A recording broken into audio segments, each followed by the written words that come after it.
আসসালামু আলাইকুম। সবাই কেমন আছেন? আমার নতুন ভিডিওতে আপনাকে স্বাগতম।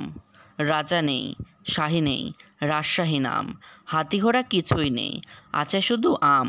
রসালো আমের কথা উঠলেই চলে আসবে আমের রাজধানী বৃহত্তর রাজশাহী অঞ্চলের নাম। সত্যি সত্যি রাজশাহীতে কিন্তু হাতি ঘোড়া এখন কিছু না থাকলেও আমের কোনো কমতি নেই। মাইলের পর মাইল জুড়ে শুধু আম বাগান।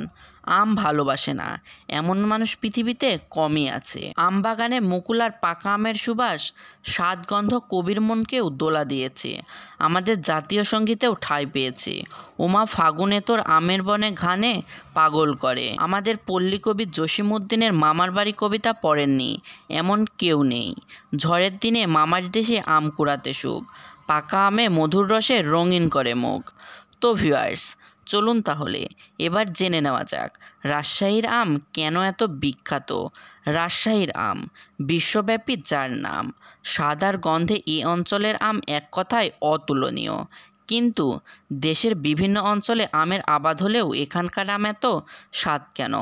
বলতে পারেন যে আমের স্বাদ হয়তো জাত অনুসারে, তাহলে রাজশাহীর আম নিয়ে এত মাতামাতি কেন?